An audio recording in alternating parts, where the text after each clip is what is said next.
नहीं है। रहा सवाल कि अब की बार बच्चों में भी आ रहा हो, स्कूलों का मामला है, तो हमने आपने निर्णय लेकर के जो 9 तक के कुछ स्कूलों को, शहरी स्कूलों को किया है, तो अब 6वीं और 7वीं को हमने प्रमोट कर दिया। 8वीं और 10वीं और 12वीं के बोर्ड के एग्जाम हैं, तो ये बोर्ड के एग्जाम भी आज की तारीख में कराना कोई समझदारी नहीं है सर।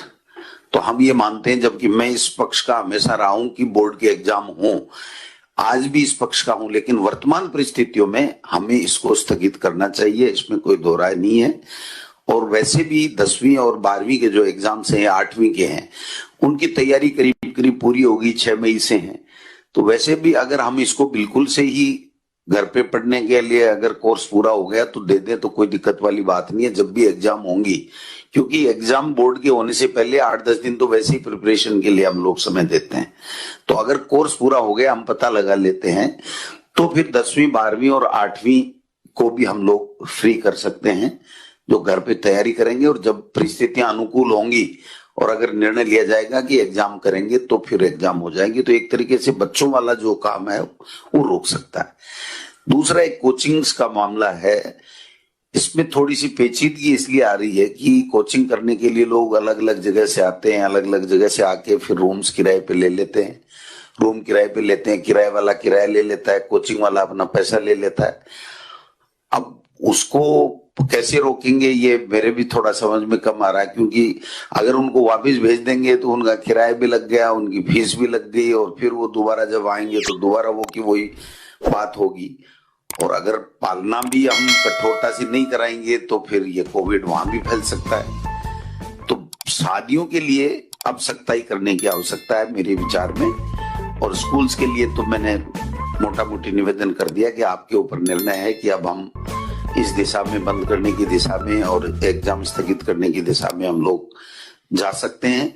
और चुनाव में अब 2 दिन का मामला, उसके बाद में कोई चुनाव है नहीं, और चुनाव राज्य निर्वाचन आयोग को हमको कहना चाहिए कि भाई अभी नहीं कराए, तो हम कुल मिला के, क्योंकि व्यवस्थाएं हमारी बनी हुई है, अधिकारी और प्रशासनिक तंत्र पूरी तरीके से मुस्तैद है।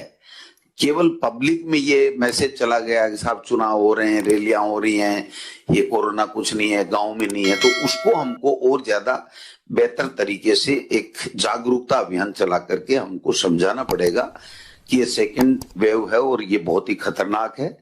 तो मैं समझता हूं इसको हम काबू पाएंगे। और आपकी माननीय मुख्यमंत्री जी जो गंभीरता है, मैं समझता हूं यही हमारे स्टेट को बचाए हुए है। हम तो फिर भी इसको अदरवाइज ले लेते हैं कि कोई फर्क नहीं पड़ेगा, लेकिन आप जिस तरीके से पूरी स्टेट के लिए चिंतित रहते हैं और जो व्यवस्थाएं प्रतिदिन आप इसका सारे का सब चीजों की समीक्षा करके करते हैं, तो इससे एक बहुत अच्छा मैसेज भी जा रहा है।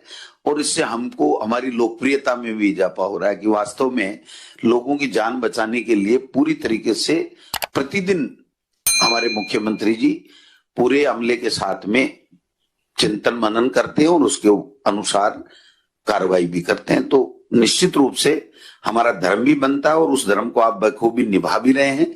तो इसमें जो भी निर्णय लें, कोई दिक्कत वाली बात नहीं है, क्योंकि डॉक्टर्स की राय जानने के बाद में और जो प्रेजेंट में डाटा देखने के बाद में हम लोगों के पास भी केवल और केवल एक ही उपाय है कि हम लोगों को समझाएं और अपने आप को भी डालें, लोगों को भी समझाएं। तो मैं समझता हूं कि हम इस वेव से भी निकलने में कामयाब होंगे।